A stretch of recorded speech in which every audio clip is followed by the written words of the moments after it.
पूर्व मुख्यमंत्री कमलनाथ के जन्मदिन पर केक काटे जाने का विवाद गहराता जा रहा है। इस विवाद में गौ संवर्धन बोर्ड के चेयरमैन स्वामी अखिलेश्वरानंद भी उतर आए हैं। उन्होंने कहा कि कमलनाथ जिस तरह से कृत्य कर रहे हैं उससे लगता है कि उनके राजनीतिक पराभव का समय आ गया है।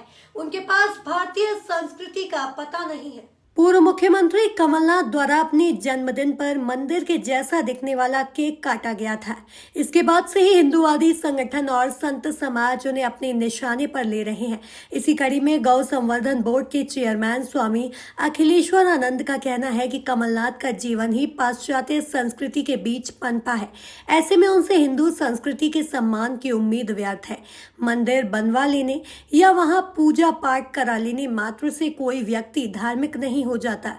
उसमें जब तक सनातनी संस्कार नहीं होंगे तब तक उसके ऐसे कृत्य दिखावा से ज्यादा कुछ नहीं समझे जाएंगे। उन्होंने कहा कि कमलनाथ खूब जन्मदिन मनाए, 100 साल तक जिए, उनको हम आशीर्वाद देते हैं, लेकिन इस तरह की अनर्गल परंपरा को सही नहीं ठहरा सकते। गौ संवर्धन स्वामी अखिलेश्वरानंद ने कहा कि रावण प्रकांड विद्वान थे, उसके जैसा कोई ज्ञाता नहीं रहा, लेकिन अपने आचरण और अधार्मिक कृत्यों की वजह से वो मारा गया। इसलिए कमलनाथ के कृत्य बता रहे हैं कि उनकी राजनीतिक पराभव का समय आ गया है।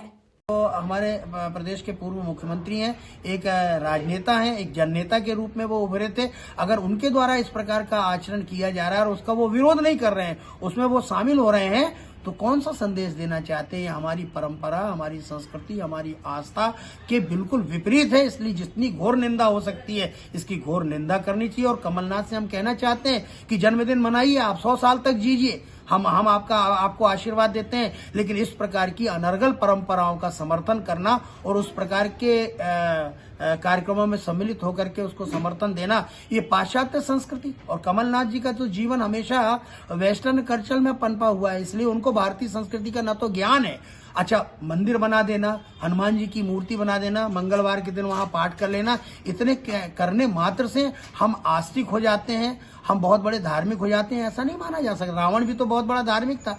रावण के तो वेदों के भाष्य आज कोई पढ़ नहीं सकता, लेकिन आचरण क्या था उनका? इसलिए अपने उस दुराचरण के कारण ही वो मारे गए हैं। और इसलिए कहीं न कहीं उनका राजनीतिक पराभव का काल आ गया है ऐसा लगता है, और इसलिए उनकी बुद्धि इस प्रकार से काम करने लगी। इसलिए हम इसकी घोर आलोचना करते हैं, निंदा करते हैं, और उनसे हम अपेक्षा करते हैं कि उनको भारतीय आस्थावान लोगों से हाथ जोड़ के प्रार्थना करना चाहिए, क्षमा मांगना चाहिए कि मेरी नासमझी के कारण ऐसा हो गया है। मैं इस प्रकार के कोई विवादास्पद, क्योंकि वो हमेशा बयान भी विवादास्पद देते हैं उनकी